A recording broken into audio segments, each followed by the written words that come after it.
Yeah. like LSE. Yeah, we do. So we started we had the Sheffield Political Economy Research Institute that Ed Miliband came and talked. But actually, what we're planning now is a sequence of rolling lectures over the next 3 years. And so we're going to start, this year is going to be the city, essentially, and that's where we're starting out, and we're going to have Festival of the Mind in the city, but also we're going to bring in people politically in political economy and politics. Next year, then, we're going to have Europe. So we move out in all aspects of the European domain and then out to the world. Okay, so what I'd hope is that you'd see then the themes of political economy, growth, new models of democracy coming out in that way. And all I say is that I've talked about that to our local MPs actually last week. We have a regular meeting in the House of Commons with our local MPs. It's really the Sheffield, Derbyshire and City region ones. And they're very committed to that as well, because they see at the moment, and I think that's right, there's just insufficient discussion about what we're going to be as an economy and as a political thing. So yes, you will see that. Was Nick Clegg in this meeting? We always try to get Nick Clegg. He did. Nick Clegg did come along actually briefly, and but he's often very busy. But that's what he says to us when we invite him. But. Yeah, no, he would. But I'm sure he'd come if you want to give him a politics lecture. I'm sure he would. Great. Because he did used to teach here for a bit, I think, Nick Clegg. He did, and he's and so the things to do, well, as you can understand, he's a little bit more sensitive. Yes. About being here, but actually he's very committed to Sheffield and the place. Great. We've had another question through on Twitter now, just tying a bit into that question we had about local students. Yeah. Do you think as kind of part of this kind of civic university idea that we should charge lower fees to kind of encourage more local students to come? So giving almost, Sheffield bursaries, as it were, to students in the local area. We couldn't do that legally. You can't make a distinction in terms of people. You can look to ways in which what we can do, and we really are trying to do, is get more money to support people who have greater need. That's absolutely there, but you couldn't have something that distinguished or discriminated against somebody in that way within actually the European Union, I suspect. But the idea of having Sheffield City scholars, there was trying to find ways in which it is the city, and work with local schools to encourage people, all those things that relate to aspiration the city would go for. And, as I said, I very much would like us to have a larger pot of funds to help people who would like to come here and need help. And that's grown, if you look at the alumni office is really working very hard to get more and more donations there, both in the alumni fund and scholarship funds.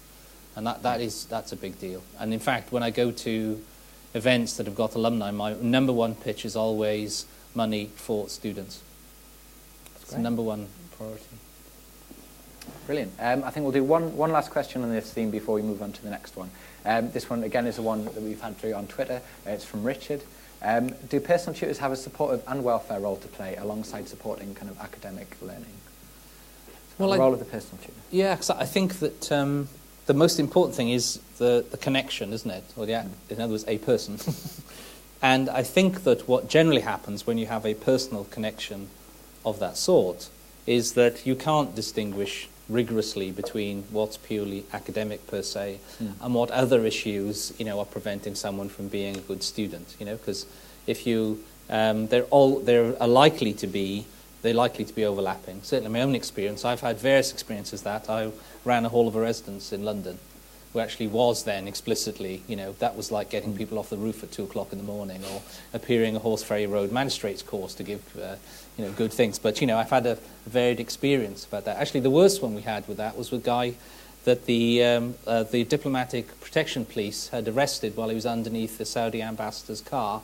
They thought he was actually stealing the number plate. They thought he was putting a bomb underneath it, and nearly shot him. So you have a varied experience as a moral teacher in a hall of residence. But the thing is that you can't make a distinction, and that's the point of having the personal tutor, isn't it? That if something comes up, it's a conduit, and that's why I think it's very important. So what I would say is it's personal tutor. So what issues affect you in terms of study, you can talk about whether their dominant route, or we say go and see so-and-so, or, but also just having somebody says it's okay to talk about that. Yeah. That is affecting you. Go and talk to student services. Kind of a signpost. That's very important. You may be just allowing somebody to say, yeah, that is an issue. You're okay. You can have that issue. Go and ask somebody for help about it. Yeah. And that's certainly probably the dominant role I played as a person who's teaching, both as a sort of academic tutor and personal tutor. It was often just saying, no, that's an issue. You can get help with that, or I can help you with that. Usually there'll be a narrow range of things that a personal tutor. But the fact you allow someone to do things is a really big deal. Yeah, so they can't provide that answer themselves, signposting you to where to go. Yeah, and that's a very big deal.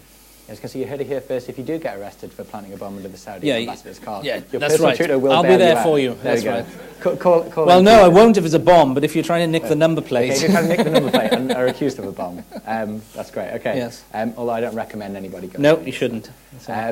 Next, we're going to move on to kind of some national issues. Yep. Obviously, we've kind of touched on sort of more localised thing. Yep. First question we've had kind of in advance to go from Ben, which is, what's the University of Sheffield's opinion of the expansion of the Russell Group? For those who don't know, the Russell Group is kind of the top 20 research universities in the country. Now 24. And now it's 24. And they've expanded to include Queen Mary's, Exeter, York and Durham. Yep. I got it right there. You did very well. That's right. So what was kind of the University of Sheffield's opinion on that? Do you think that will kind of jeopardise our position within the group? No, I think what the reason why I think it was important to do it is actually to have a broad base of teaching and research excellence. And I think what people felt, for example, if you take the example of Durham and York, some people thought it already was in the Russell Group, in terms of its reputation and things of that sort. Queen Mary has an enormous medical school in London. It's very powerful. Exeter has raced up in terms of its research ratings. So actually what we were doing, say, as Vice-Chancellor Russell was looking and saying, well, gee, these people are doing incredibly well. They have extraordinarily good range of research. We thought about it, just debated out, and then said, I think this is a group of universities that we should have inside. There were reasons, I think, if you look at it, what we feel then is now we have a pretty good right to say we include the research-intensive capability of the United Kingdom more systematically as well. And there are more things we shared than were differences. Yeah. And so I think it's a good idea. We did discuss, as you might expect, all of the issues you can imagine in private about reputation, capability, things of that sort. But it's really an overall judgment then that this was a good move. Do you see anybody being dropped, relegated from the Russell Group now? Well, that's the question, isn't it? Yeah, the relegation zone. We're not discussing that publicly, I think. No, I don't.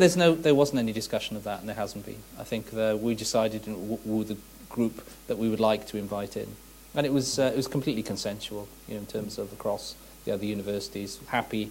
This looks the right thing to do. They're a great bunch of universities. We will be a broader-based set of institutions, but still fantastic reputation. Great. Okay. Kind of continuing sort of the the national issues theme. Obviously, next year university tuition fees for undergraduates are going to be £9,000, which you've already kind of touched on. Yep. And you talked a bit about your background, but do you think you would have gone to university if fees had been £9,000? Very unlikely, I think. Very unlikely. I think my own background was, as I said, since there was nobody in the family who had gone to university, no one knew what it was about where I was from. That's not totally true. There were people certain professional people, like certain doctors who'd, in the community. There were a few, but it's a very small number of teachers and doctors, things of that sort. Yeah. And when, for example, I was going to apply to university, what my father did then was ask a friend of his from school who had gone to university, but what I should do. And we were, I just remember it being, well, yes, why don't you try it? You did well in your exams, have a go. Yeah? But, of course, there weren't the issues associated with money. Yeah. And even though my family weren't badly off by that stage, I think it would have been greatly perplexing to them what the advantage would be. I remember people in the family saying, well, why are you letting him go to university? He'll be away, he won't have a job, things like that. Yeah. So I think my family would have been marginal. And I think that's what I worry about, because when we're talking to schools now, I've been through the last year, we're having people dealing with people choosing their GCSEs, things of that sort. It's that sort of, people don't do rational net present value calculations of their worth continuously. I think what they do is they say, gee, that looks expensive, that's not for me, you know? And I think that it's the turn-off factor of certain families that concerns me most. And it's quite, I've been a bit shocked, even the last month or two, talking to people from different backgrounds, even those who've been, it's really shaken them. I think what happens is when you make a change in something and you do it relatively slowly, people can adapt and they change their perceptions and it doesn't shock them, you know. I think what's happened, this one's given a really good woomph to the system of people's perceptions. And where it settles over the next few years is going to be a big issue. Yeah. Certainly in terms of participation, it's going to be very tough for us to work hard enough to keep even where we are, I think. We're going to do everything we can to keep the social mix up, but you know, you have to be realistic going forward of what the turn-off is. And that is certainly actually talking to the local MPs, again, their feeling, because they get out in the community and talk things. Their concerns are actually downstream more, even more, you know. So I think that the answer is no. It would have been, you know, touch and go, probably not, because I would have been turned off earlier on. Yeah. Well, that's not for you. So. Yeah. And that's why I was so upset, really, about the changes.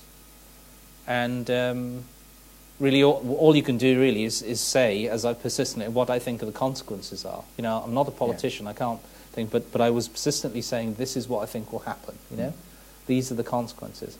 What I'm really, sorry to go on, what I really don't want us to do is actually change fundamentally as a university because of these transients. You know, we mustn't respond too much to what happens in the next year or two.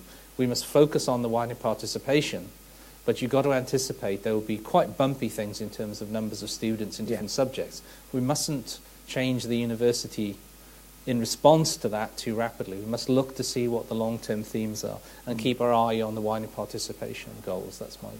Yeah, keeping at what's important, obviously. Yeah. You mentioned earlier on, you know, in that answer, you know, you're not a politician, but hypothetically, say you were. You know, David Willits rings you up tomorrow and goes, Keith, I think we've got it wrong. I think, you know, this whole thing's a mess. Yes. Given the opportunity... How did you know? Who told you? Yes. Well, I keep hoping he's going to ring me and ask me, but sadly not. So, given, you say you were a politician, you know, Minister of Higher Education, Keith Burnett, would you reverse the changes to tuition fees? Yes. You know, what would you put in place instead? Well, I think the first thing you have to do is that it wasn't... If you look back at what the consequences of the finances for the country, and you look at what was needed to fund it, we're not looking at a very large funding gap in terms of cash per year compared to the very large loan system we've got. Yeah. And my view, going back, was we should have looked at a combination of something. Well, my own view would be just general taxation. You know, remember, that's my background. You know, I would have not done anything apart just pay for it. Yeah. And I really don't think it's that much money for the country to pay. You know, I just don't see it as being a big deal. What we've done for the sort of cut that's been put into the system, you know, and actually what's to fund that, that's, I think, my view, it's a relatively modest amount of money for the country. It's a very big amount of money for families. Yeah. And so my view was, no. But that's not what's happened. They're pursuing a particular, I think they believe very much in the idea of competition.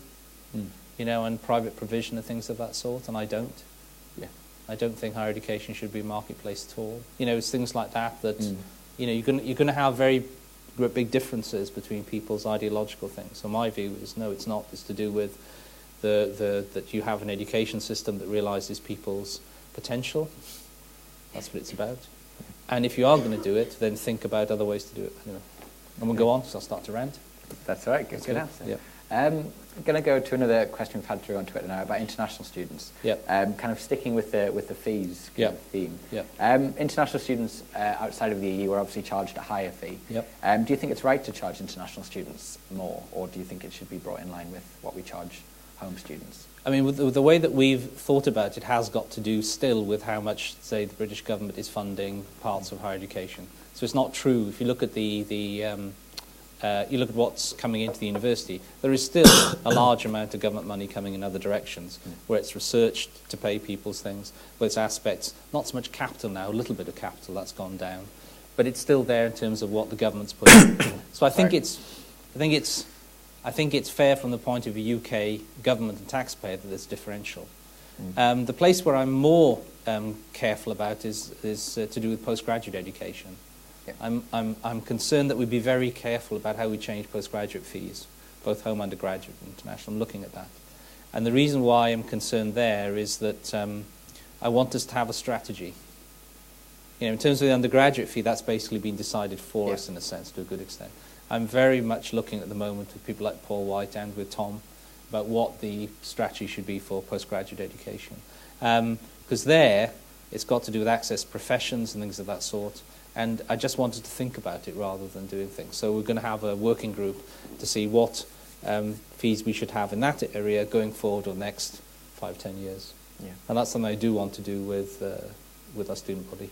Yeah, I think obviously postgraduate fees is quite an important issue. It's something that kind of students say to me a lot, and something I think me, Tom, and the rest of the officer team are always kind of bringing up with the university. Well, what I don't want is just to marketise by default. Yes, that's the danger. You just say, well, the fees should just drift up. Well, I think we should say, no. What's the policy? Why are they that level? What's the cost associated? We should go through it properly as we did with undergraduate fees. We went through what's the cost, what's the capital need in the future. What's the proposition that postgraduates should have, Let's do it as a proper academic exercise. Then we may come to something, but that's what we want to do. And I think it's the right thing. So taking a recent, well-thought-out, calculated response. Yeah, and Paul White's coming forward some stuff to talk to the student union about. Yeah, that's great. Kind of sticking on the theme of postgraduates, we had a question. Obviously, if you're studying for a postgraduate qualification, there's not a student loan system in the same way there is with undergraduates. Indeed. Some people get access to loans through banks. Correct. Some people do get some funding from their universities. Correct. Do you think there should be a national funding system to support postgraduate study? Yeah, I think what happened is that this just got dropped. It just got put in the too hard box. So I was on a national review of postgraduate student funding before the Brown Review. And we were told to report before the Brown Review came out. Yeah. And the two things that we said we were concerned about were access, in terms of social access, and strategy. So, the country needs people to have a broad social base in higher education. It also needs certain people of skills, whether it's teachers, social workers, in those things.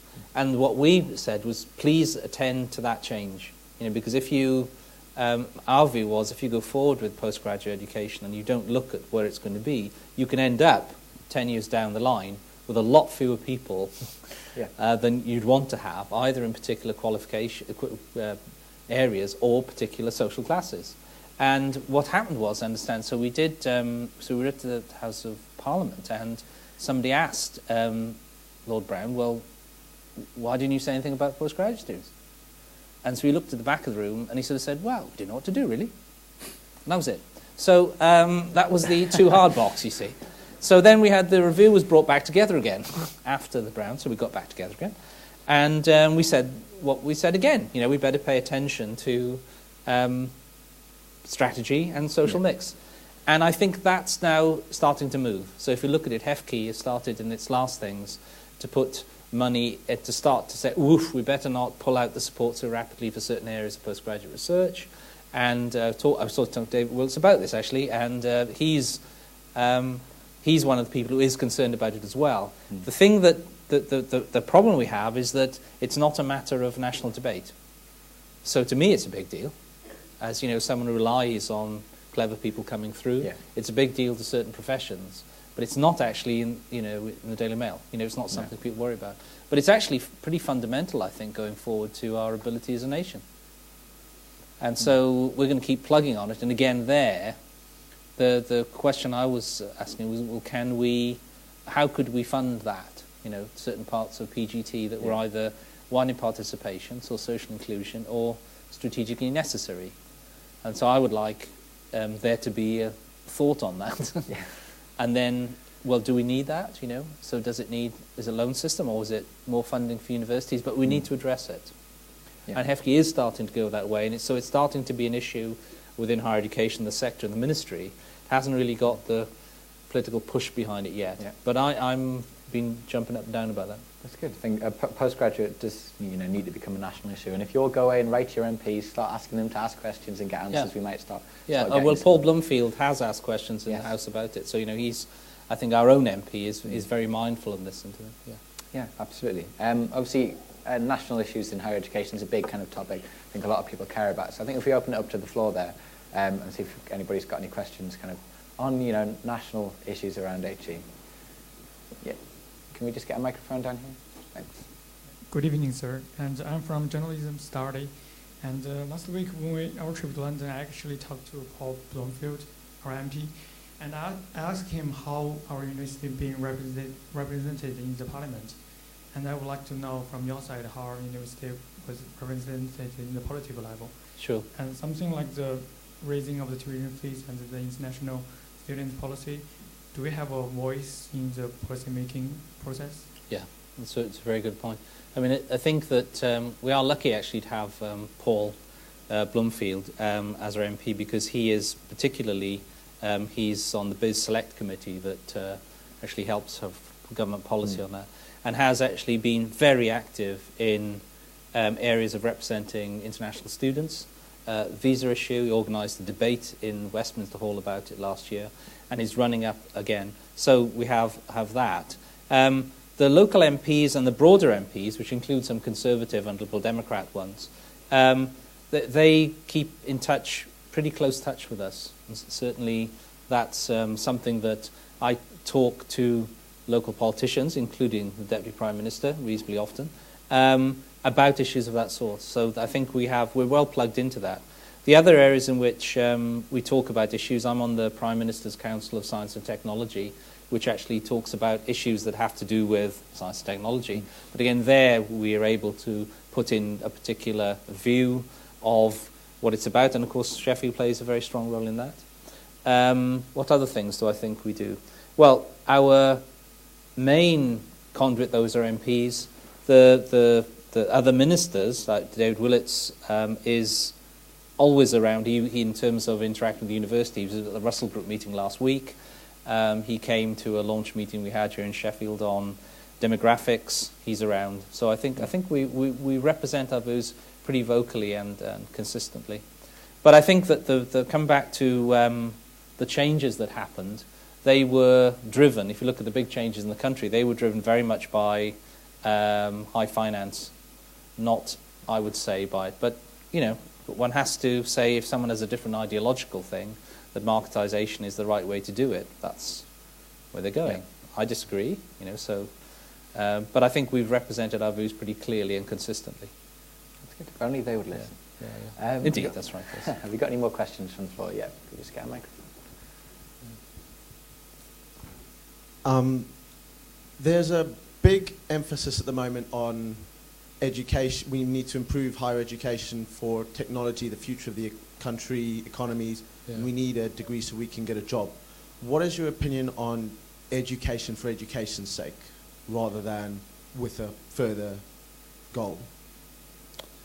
Yeah, and again, I suppose I was lucky that I wasn't worried when I went to university in that way, first of all. So my own pursuit of my subject was very much I was just doing it because I wanted to do it. And then I found out afterwards, well, it's okay, actually. I did physics and did optics and lasers, so actually I also easily get a job.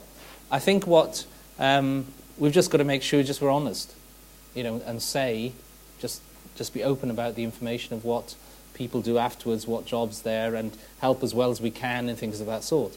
But, if you're asking me what it's about, it is about the wonder of the world, and as somebody was a physicist, my whole career was inspired by just a fascination by the world and what's in it, so I didn't pursue something that had to do per se with a job.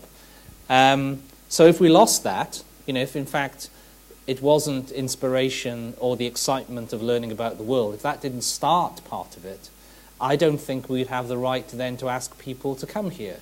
It's got to start with the idea this is a place which learns and understands about the world, which is just wonderful and extraordinary and exciting.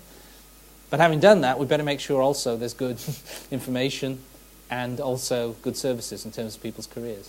So, in that sense, I'm a purist, right? I do actually start fundamentally from the idea that the important thing is to appreciate this extraordinary wealth of human, every type of phenomena that we have here. And that's what, to my mind, is the exciting thing being at universities. You have people considering, worrying, wondering, appreciating about all these different things. But people also have to get a job, and So I don't think they're inconsistent, but I think if you said, do I worry about that gets overemphasized sometimes and gets pushed before you say, is this a great thing to do? Yes. So it must start with the idea of something exciting. Because, why would you do something, you only have such a short life, why would you do something that didn't actually you feel passionately about and get involved in? Well, there's lots of reasons to do things. I shouldn't be so, authoritative. But actually, I think, wow, this is such an exciting place to learn about things. Let's do that first. And but also, the other thing that turns out is that, and this is, I think, this is the important point often that people forget, is if you are passionate about your subject and learn about it intensely and think about it, write about it, or calculate about it, you're going to get a good job too. Because that's the world. It's the ability to think, to represent, to be there. So, they're not inconsistent. But I suppose as a purist, I'm going to share your view is, can we start with the idea of the passion? And if you look at it, I was looking at this book, I was given this book on the history of the universities as a whole, and it's called From Abelard to Apple. Now, Abelard, as you probably know, started lecturing on the left bank in Paris in about 1120. And his great thing was that people came from around Europe at the time, all over the world, just to listen to him teach. That's the starting point, I think, of the university, isn't it? That people come because they hear their exciting ideas and things about it. Actually, in that case, they got jobs in the church, so maybe that wasn't so. But it's pretty good jobs, actually, going in the church in about 1129. But still, it was a different world. But it starts with that. So you have to have that, the Abelard part of things, of starting because something's exciting, people conjuring ideas in different ways, thinking about the world, talking about literature, talking about peace or history. But also, when you do that, and you do it well, you do it good, you're able to write about it, think about it, debate about it, boy, also you're employable. That's me. So, do what your heart wants you to do. Yeah. As a history student, I would say that's kind of the philosophy I go down to as well. Yeah. Okay, I think we're going to sort of move on to the next sort of theme. Oh, sorry, one more question here. Sure. Thank you very much. You very strategically separated yourself from the thinking behind the hiking of the fees. But can you tell us, you're clearly in the strategic think tank on how the fundings are used. Can you tell us how the university plan to use this extra 65% that has been loaded onto the fees, and how you feel it is not going to impact widening participation, given already the percentage drop in university applications to University Sheffield alone? Yeah. So first of all, it's not in addition. In fact, what's happening at the same time the fee goes in, then the money that the government gave is being pulled from behind. So it's not. It in fact just about replaces. It's not quite, because there's some aspects, so they also pulled out part of the capital things as well. So it doesn't, so we will have some areas a little bit more money, some a little bit less, but in fact it's not an increase to us. But as I said, it's a very big load on individuals and families. So when people say to me, do I worry about that, I am much more worried about the families potentially going forward than I'm worried about university. And that's why, if you look at it, then the only way that I can see to deal with that is, first of all, as we've put more money into widening participation, even though we already had participation that is better, apart from Liverpool, I think, to the Russell Group, far better than any other university in terms of that. But we know we're going to need more. We know and we are using then the parts of the stuff, we're transferring funds more into widening participation efforts. And that's something that we've been working with, and the union pressed us to do it as well, I'm glad to say. But if you look at it, that's something we do. So we will have to work much harder. We'll have to spend more money on widening participation. And as I said, I'm concerned that even with that, it's not going to plug the gap that you refer to. But you say you're spending money on it. What can you quantify? Actually identify. So if you look at it, yeah, and it's all in the books. In fact, I can send you the widening participation thing with all the donuts. So So if you look at it, I'll send you the stuff. It's about I can't remember the exact amount. It's about 10 or 11 million on widening participation. But I can send you the stuff on it. And that's what we did. In fact, when we were looking at what we would do, so they took away the removal of the teaching fund that comes directly to a switch to fees. So what we did then with the student is analyse that, well, what parts of that will just replace what we had, what bit will have to replace teaching, capital teaching things, what things will be for integrated stuff that we'll give. It's all laid out, but I can send it to you. So it's not... I hope you enjoyed that answer. It's good enough for you there. Yeah. Right, we're going to move on to wider university experience now. So kind of everything and anything really involved in kind of being a student aside from the academic stuff that we've already talked about. One of the things that's kind of a bit of a topic sort of around the university at the moment is the living wage campaign. Yeah. It's something students have raised, and Yeah. it's the living wage. For those of you who don't know, it calls for every worker in the country to earn what they've kind of calculated as being enough to provide for a family. And that has kind of been calculated for this area as being £7.20 an hour, which is about £1 above what is the government set as national minimum wage. Yeah. So do you have any kind of thoughts on the living wage campaign and whether it's something you feel the university should be adopting? I think we should be considering it. I haven't looked at what it would mean for the university, but we should certainly be considering it. What I'd like to know is other people's views of what it would mean as well, because it would also be something we would want to do with the Union of Students, and something then that would influence other things, all the other things we do in terms of costs and things of that sort. But I think that we should definitely look at I think we should do it with the Union of Students, and because it's costs that then will go through the students. So let's talk about it with you. I think it's a good campaign, and we should pay a lot of attention to it. That's great. Okay. But I haven't looked at the details. I don't know what the deal is. Thank you. Thank you for that question. Whoever sent that in, I've now probably got another meeting in my diary. Yeah. But thanks for that. No, I looked at it together. Yeah. Okay. So the students in Sheffield are really proud that this is the Times Higher University of the Year. Yeah. If you haven't seen it, the trophy is currently in our foyer. Go check it out. We're also the #1 students' union in the country. Yeah. However, we're ranked 23rd in another poll for university sport books, and it's been a number of years since we've kind of had the same level of funding. Yeah. Do you think the university should be committing more resources to sports with the aim of kind of getting into the top 3 and putting us kind of where we are in a lot of other polls? Yeah, and there's other things happening. I mean, I think the elite sports thing's good, is an important thing. I think the fact now we're part of this Olympic Centre that's come through where we'll be building. So actually, and that is to do with, if you haven't heard about it, we're sort of joining in. This is about a 10 million bill that's got to do with bringing sport into the community after Olympics, so things.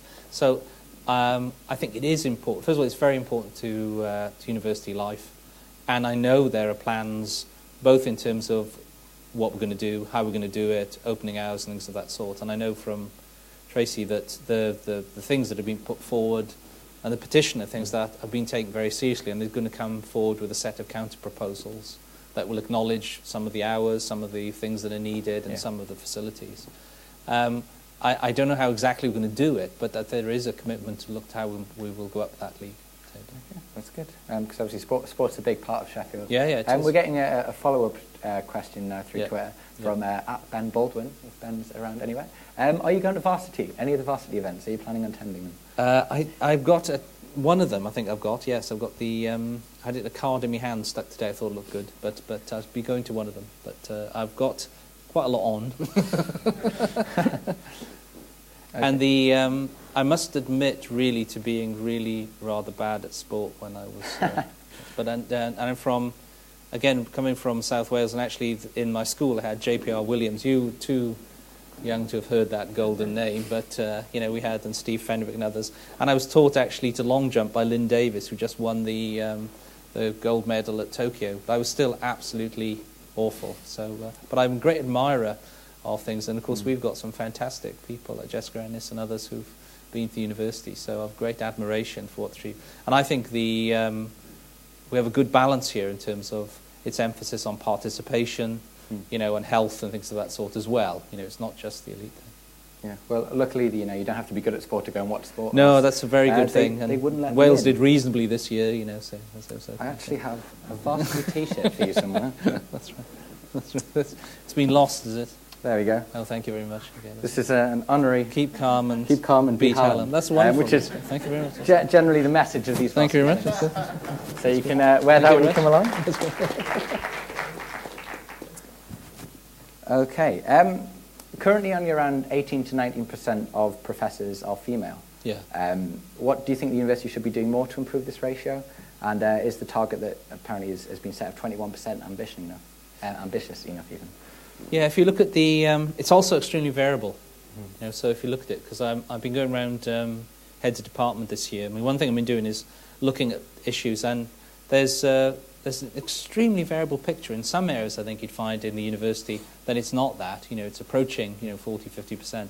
And also, there's a sort of different mood then, because having established that, the dynamics is quite different. You know, there's lots more heads of department who are women and things of that sort.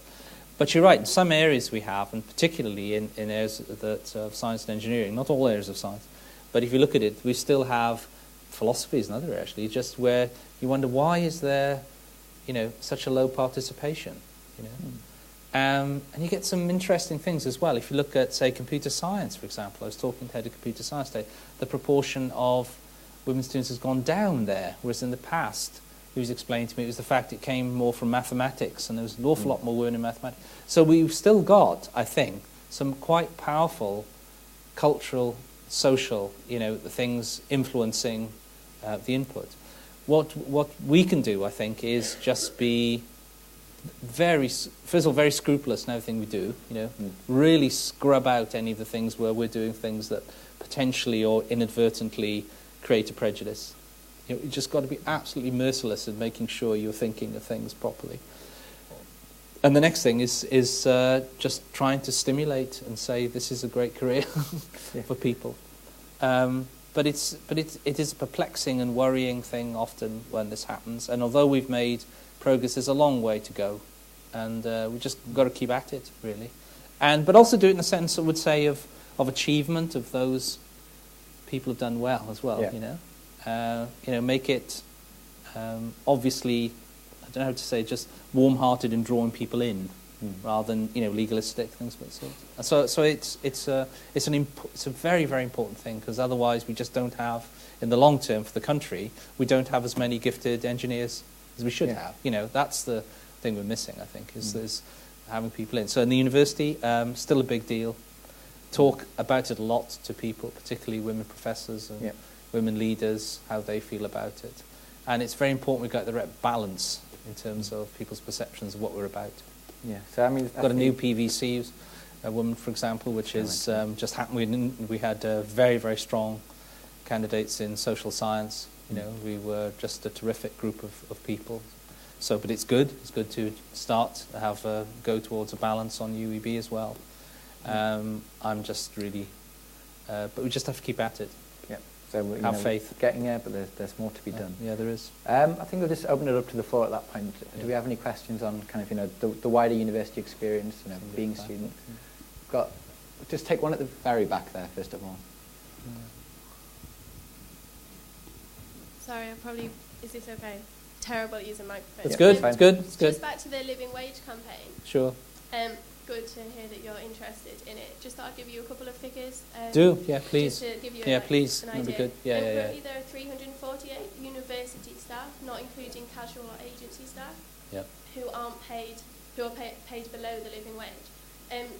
According to the university, to pay them the living wage would cost only £141,000 annually, which is only 0.08% of your current staffing costs. So obviously it's not a huge, so it's not a huge amount of money. Sure. It's also less than 5% of last year's operating surplus.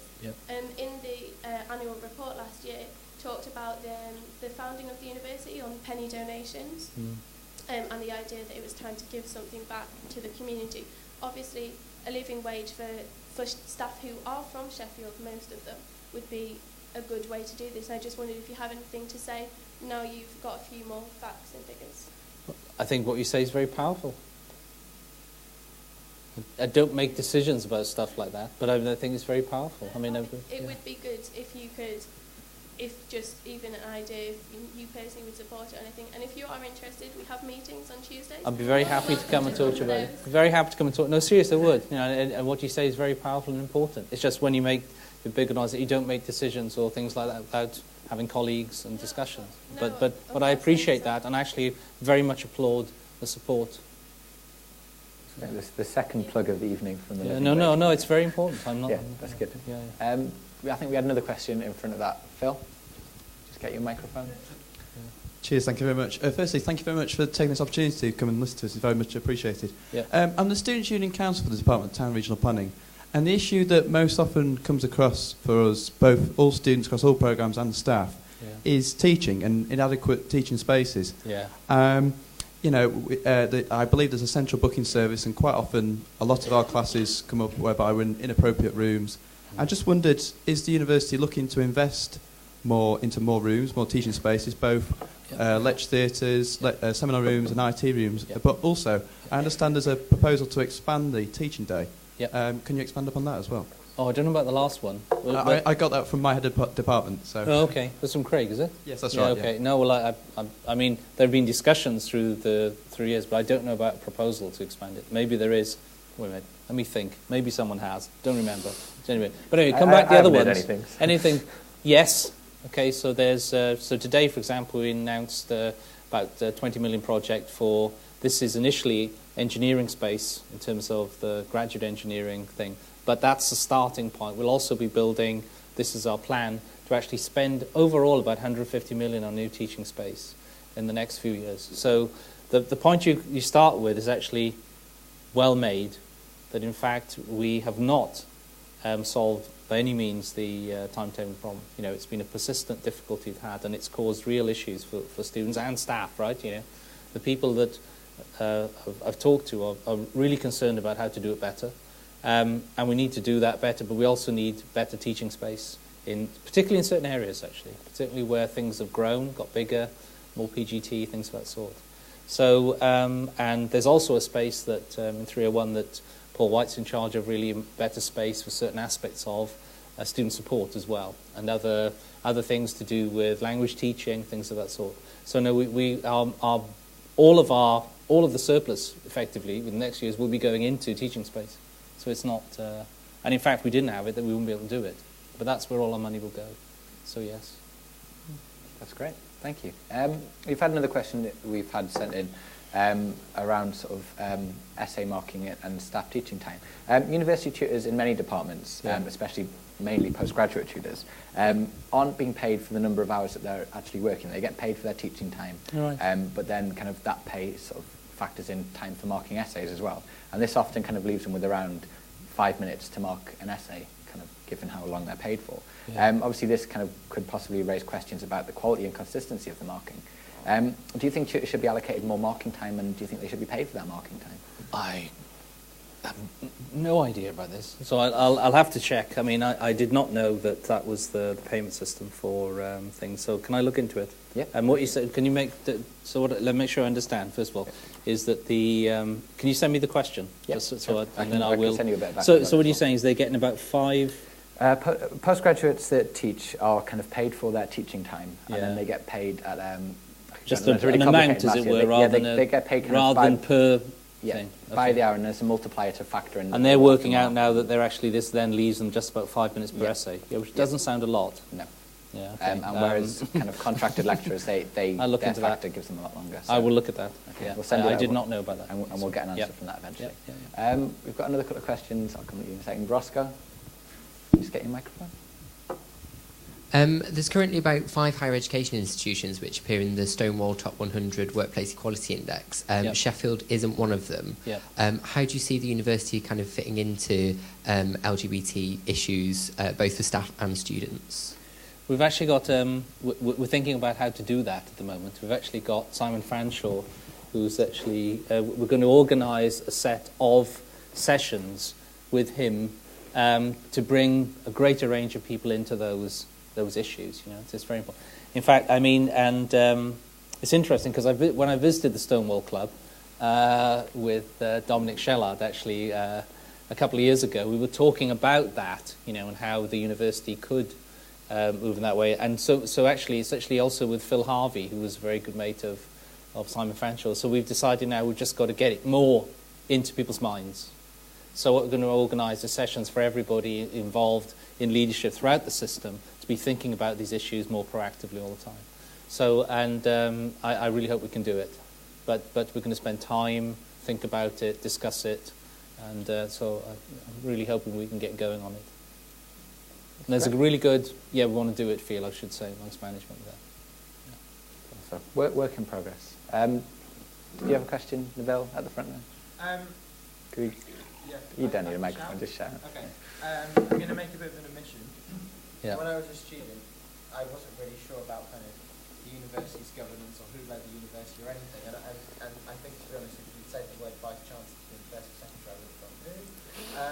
And I wondered whether, I don't think that's kind of that's a separate example. I think there's a lot of No, I how the university run, and I Jim, wondered if you had kind of an idea for some sort of communication. do you know, you're absolutely right, because I even thought this evening, shall I come with an organogram?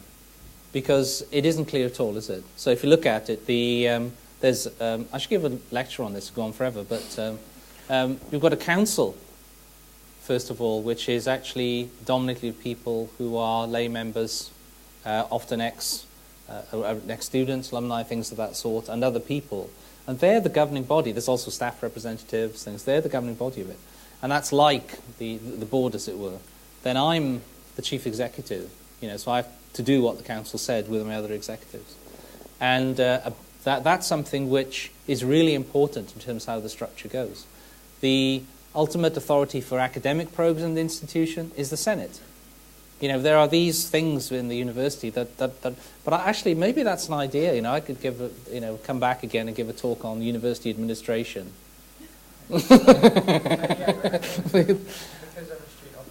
Yeah, no, I know. Well, no, I didn't have a clue. I mean, I when I was a student, you have to admit, I had no idea, where the Department of Physics was virtually. So, if you looked at it, what do you know, what you need to know about it is very important. What we do have here, I think, which is a very big deal for me, is actually a good system in the past for interacting with the union students.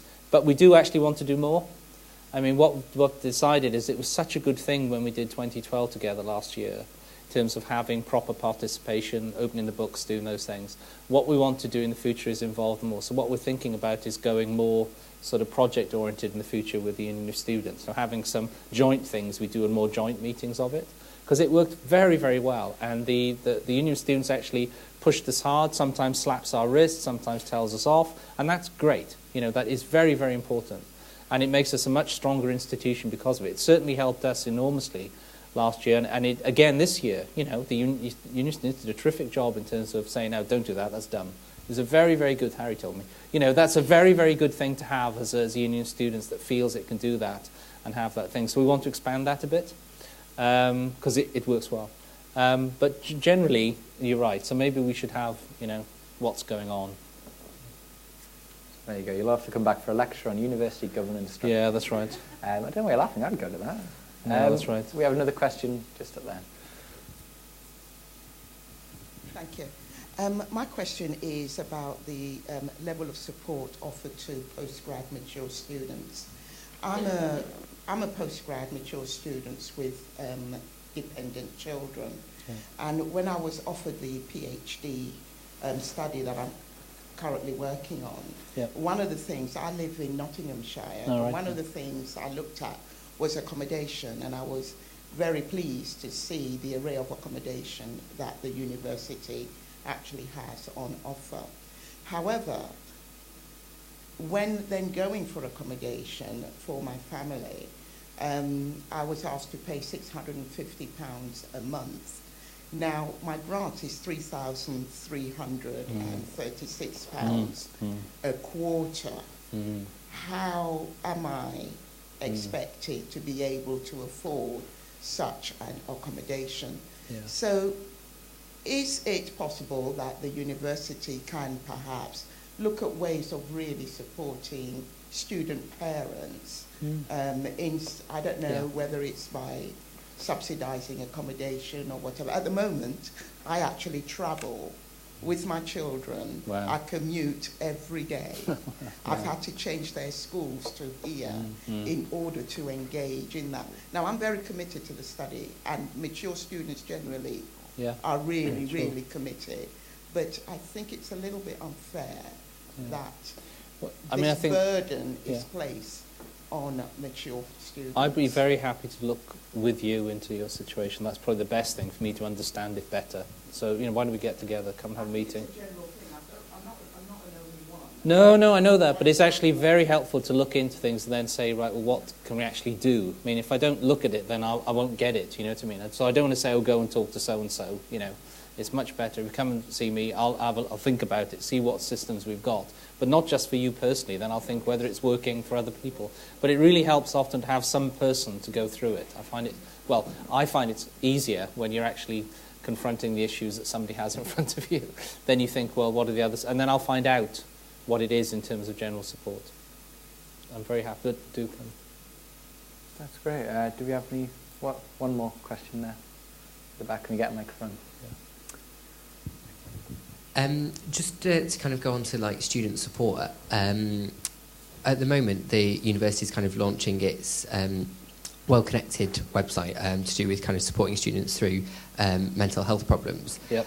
Do you think that the university does enough in terms of student support, and kind of given potential changing expectations of students over the next few years, given higher fees, what is the university going to do to improve student support services? Now, do you mean specifically for mental health support or generally? That was as an example, but more generally as well. I mean, it is very important in its own right, I should say. And as a place, we've asserted that, not just for students, but for staff. So actually that I do have a very strong personal commitment to that. If you look at the student support, I think you're right. I think that as we go ahead, it will be harder. What I'm not sure is just where the pinch points will come and what the real difficulties will be, apart from financial. I'm not being dumb. You know what I mean? In other words, where things were. You see, if you look things with the fees, well, in the sense, the fact that parts of the loan are not up front, I think that my view is the difficulties will often come when people are going into employment, things of that sort, picking up things the first time.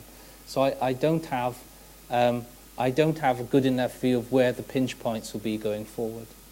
But you sure as eggs will be harder, I'm not somebody who's dealing with the specifics of the student support, so I don't have as good a grasp of where things will happen. All I can do is say that the commitment, I know it's there, we'll be looking at it and we'll be thinking what resources are needed. I think we have a very, very strong student support team, very professional, very committed. And I think they'll be the quickest to say, where things get rough. They are very, we listen to them and think about what they say a lot. So I'm sure they will be coming forward with new things as things happen, as it were. But they're very much at the centre of our thoughts, and also at the centre of the university. I mean, Andrew West actually is a very strong and effective and coherent voice for student needs and things like that in the university. So, we will do our best, I think. That's great. We've had a nice sort of slightly random question here from Chen Yan. It's something that kind of, it just talks about this on your page on the university website. But you have a special fondness for China and Chinese culture. Yes, indeed. Somebody wants to tell me you taught yourself Mandarin? Yeah, I'm 我的普通话口语水平不太高，但是 but I'm okay. I can do a little bit of I can talk a little bit in Chinese. I have a great interest in Chinese language and culture, and when I get settled into it, my conversation's okay. I think that to me, it was really going to China about sort of 5 years ago now, and I became really intoxicated by the place as a country. So I started, and I just learned a bit of Mandarin with my iPod, just walking back and forth to work. And then I started reading a bit. But I've been lazy. The last 5-6 months, I haven't been doing enough. I have to get back to it. And but the other thing, I have a Chinese daughter-in-law who's from Guangzhou, and so that's another perspective on I have a Chinese family, and which is great. And I've also now got a bunch of Chinese colleagues in Hong Kong. I've got a physics conference I'm going to where it's a bunch of actually Chinese physics colleagues from Tsinghua, from Beida, and also from Chinese University Hong Kong. So we keep up that relationship as well. Great. That was just a nice question there from someone. 谢谢你. We'll take one last question I think we've got time for.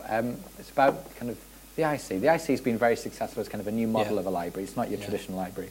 You know, it's 24 hours. It's a learning space as much as it is somewhere for books. Yeah, it is. But we've had people ask for kettles and microwaves, apparently. This is one of the questions. Oh, really? Sent in. Not deep fat fryers? Well, kettles and microwaves would be a start, but we'll see where we go. Blimey. Do you see kind of a continued shift in this direction of demands for kind of comfortable, flexible study space? Yeah, I think so. Which feels a bit like home. I don't know anybody whose house looks like the IC, but you know, I'm glad mine doesn't. Yeah. But do you think, you know, equipping social sort of study spaces with things like kettles and microwaves is kind of a new direction that kind of universities are going to go in? Yeah, we did have the website I Live in the IC, didn't we, when it started up? I don't know, the actual usage is extremely variable. I was just talking to it. I mean, it is, to some people, I think it's fundamental. They love it. They use it a lot. Some people use it occasionally. It's not... my view is we probably need more space like that, you know, just because it is so comfortable and popular. But I think we should be thinking about what the next level of things are in terms of space that people use. And that's what I'd like to understand. Is that the end point? Is that the most wonderful space you would like, or someone would like as a student? Is that it? You know, as you say, I mean, if you look at the way you study, that's changed enormously, hasn't it? I think that, and people, there you are with your iPad, and I think people are using stuff. I mean, do people use a library at all? Is it just we have a giant coffee shop? You know? Well, I mean, what sort of space? Is it just good wireless and the ability to talk? Or should we have seminars going on all the time electronically? I think we should be thinking about what models people would really enjoy. But I think what happened with the IC is it just caught the moment. It was a real transition. People have loved it. People have enjoyed it. And you could say, well, let's make another one. You know, and we have thoughts about making a bigger one. But I would like to have a debate about what other things people would like. Yeah. What are the things that really help people study? Yeah, I think the IC is one of them. A lot of kind of student unions I go to, and people from other universities will kind of come up to me and be like, oh, you know, our university keeps going about the IC you have. You know, what's this IC place? Yeah. Because it's not called a library. It's got its own name. No, that's right. I'm a bit of a traditionalist. I like Western Bank because it smells like books. And I feel I think that's right. Kind of people love Western Bank as well. But is that right? I mean, my view would be you want variable places where you can go. Yeah. Sometimes you want the Western Bank, which is calm, quiet, overlooking the lake. You know. Sometimes you want coffee and talk and chat and go and reach the books. Yeah, absolutely. Yeah. Okay. Do we have any more kind of questions from the floor? I'll open up to kind of, you know, general themes, anything you'd like to ask. We'll take one at the front there. Yep. Can we just get a microphone so everyone can hear? Sorry. No, use the microphone. It's good. Yeah, good. Thank you. Hiya. I'm a first year group 2. Yeah. And last year I did a module in the ITO that had a relation to Java programming. We were actually using a Java platform called Greenfield. You've already passed me now, but carry on. That's right. Yeah, go on. Yeah, go on. It's related to the fact that there was a book available to teachers for particular kind of right. programming. And the library did not have Yeah, okay. Fair enough. There has been several issues with these kind of things. There's been books recommended on our module. Yeah. When we come to the library, there's only one copy between lots of okay. So fair enough. are you looking to make sure that we have more books available? Yep. And I think both in terms of the till. I mean, we talked about till earlier on. I think you came in a bit late. The one was talking about a commitment to till ongoing. But you're right as well. I think that the sort of thing that we're looking at the moment is book budget. And again, comes back to how much of it is used. But I think in some areas we need more books. Yeah. You know. Absolutely. Yeah. I think we had a few more hands up there. Can we just take that one at the back there?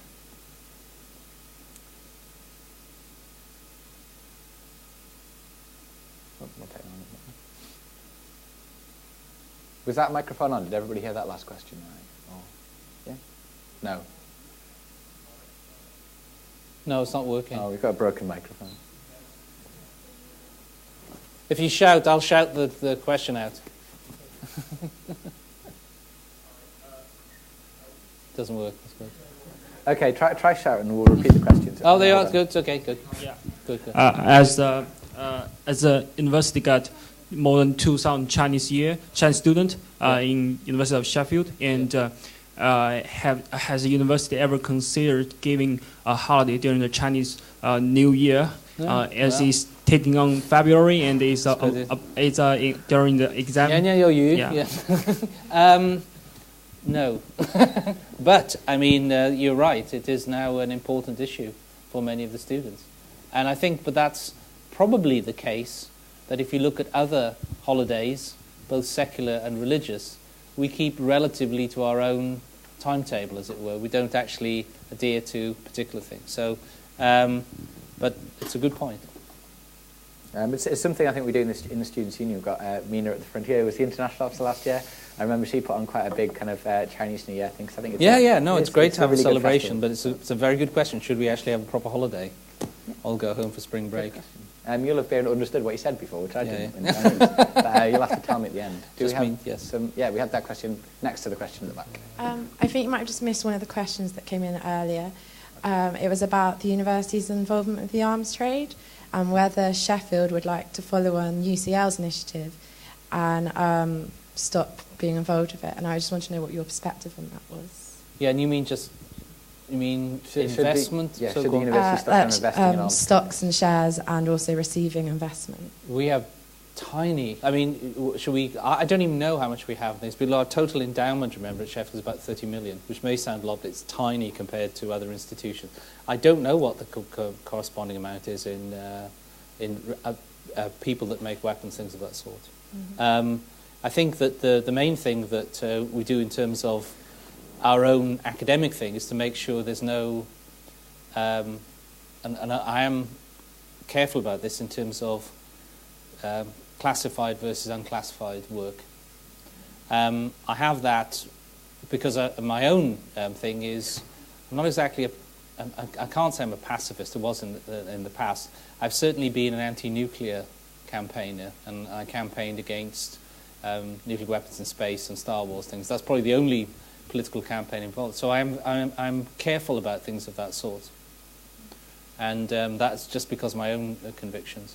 I think we've got some things where you're not sure where it goes, as it were. So if you do some research, like I say, physics research in optics, for example, then some things end up as technologies and other things. But that's something which is tricky. It's actually a moral dimension, actually, myself, because I've done stuff which is relevant to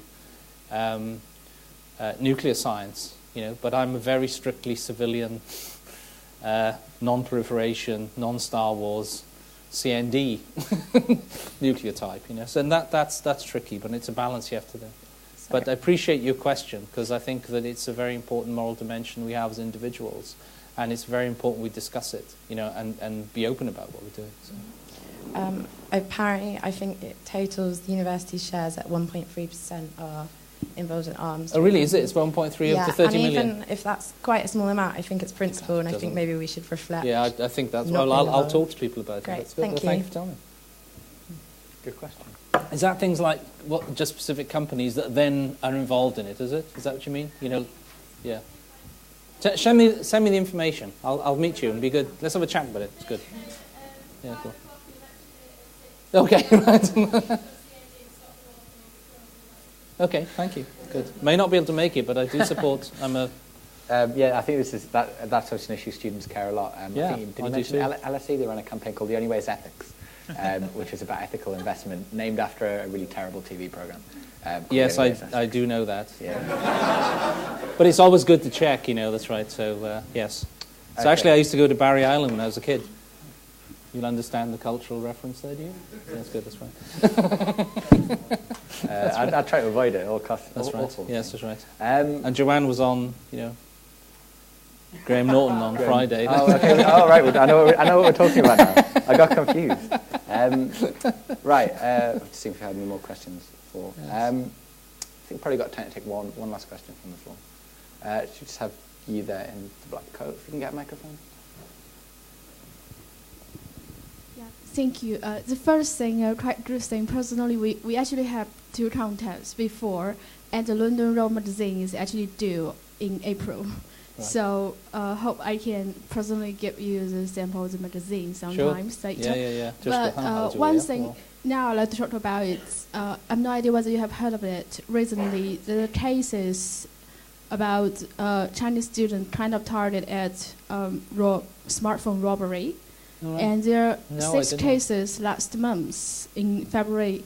Oh dear. And now in March we have already 3 cases. Uh. So this may have not that too much to the university, but it has already had some potential bad damage or reputation to Sheffield University or Sheffield City. Yeah. So to the applicants or back in China. So is there anything the university think about how to deal with it? Yeah, no, I'm sorry, I didn't know that there'd been those cases. I mean, I know that generically it's a vulnerability that people have, you know, in terms of smartphones, but I didn't know, but I'll look into that. I didn't know, so I'll check. Because that is an awful thing. It just happened, a member of my family was mugged for their smartphone a couple of months ago, and I just know how awful it is, you know, to encounter that. You know, it is, you think, oh, it's not, it's very nasty, and it's horrible. Because a lot of cases happened in university areas, like the grade of IC or mapping. Oh, okay, well, we should really look into that then, sorry. Yeah, okay, I mean, thanks for telling me. I did not know, thank you. I think generally Sheffield is a really safe city, but obviously these things happen from time to time. I think we'll just, I know we had one last question up there, I think we'll take that one and probably wrap up. Obviously, as students, our main focus within the university is on the learning and teaching side. Yep. From the position of running a university, what are the university's main focuses aside from teaching students? Well, it's a pretty basic thing, isn't it? It's the number one. You know, there's. I'll finish, if you like, with speech I gave once, which of course quotes Aristotle. A bit to start with, but you know, the fundamental need of human beings is to learn. You know, it's the wonder about it. But in fact, the best test of whether you've learned something is to teach it. And I think that's academia, isn't it? So if you've got people in this institution, why do they do research? You know, why do they? Well, an awful lot of people do it because they want to learn about these things and then teach in that way. So what's our focus in terms of research? Well, it's very often driven by individuals, first of all. You know, the most of it is actually individual curiosity, things of that sort. But you can see that certain areas where we've been investing that are very strong and powerful recently, that are sort of obvious in a sense. And, you know, our aspects of engineering and manufacturing are going fabulously, in the sense, both nationally and internationally at the moment. And in a sense, you know, I won't go on about it, it's very important. The breadth of engineering into medicine, that's very powerful at the moment in Sheffield in terms of simulation of human beings, the interventions they have, e-health, things of that sort. Moving into also the link to neuroscience, stroke. There's a whole stream in terms of things of that out in that way. So we have that as between, say, medicine and engineering, a very powerful link. With development genetics into biology, into membranes, glycobiology, there's all sorts of stuff going on. I'd go on forever. And if you want to sort of talk another time about what's going on. But the way that we look about it, my first one principle is, if we're looking at when we're investing in areas, we tend to think very much like, what's the intrinsic merit? Are these people exciting? They're going to do exciting things. Would you be able to talk to somebody in future years who was interested in supporting that? Has it got a civic mission? Has it got a philanthropic thing about it? Will it influence our international reputation? So we do a lot of thinking about how we do that, and then part of it's in the strategic plan, if you want to read the strategic plan. And we try to keep up then with the exciting developments and populate it in that way. But in fact, at the moment, we are going through a bit of a renewal of what our strategic investments are in different areas, you know. So in terms of institution, okay, there's learning and teaching. What's the biggest capital investment? It is actually in teaching space. You know, that's the biggest thing, and that's the biggest thing I'm thinking about. Then the next thing is then the development of, as I said, linking out the things into medicine, things, those possibilities. Civic university actually being more powerful and viable across here. If you look at, of course, what's happened over the last few 30 years is we've become the centre of parts of whether it's new manufacturing things, training apprentices, you know, all sorts of stuff like that. So there's tons going on. That's great. I think that's probably kind of about time if we wrap it up from there. I think we've covered quite a few topics, everything from varsity to lazy lecturers, what higher education would look like if Keith was the new David Willett. It would be wonderful. It would be wonderful. The living wage, and we've also identified my lack of knowledge about TV and popular culture. Yes. But apart from that, I think this has been really interesting. I hope you have all enjoyed it. If we just have a round of applause for Keith for coming. Thank you. Thank you. And I, for one, look forward to the lecture on university governance. That's good. Thank you very much. Thank you very much. Good. Thanks very much. Good. Thank you. That's good. Good. This way.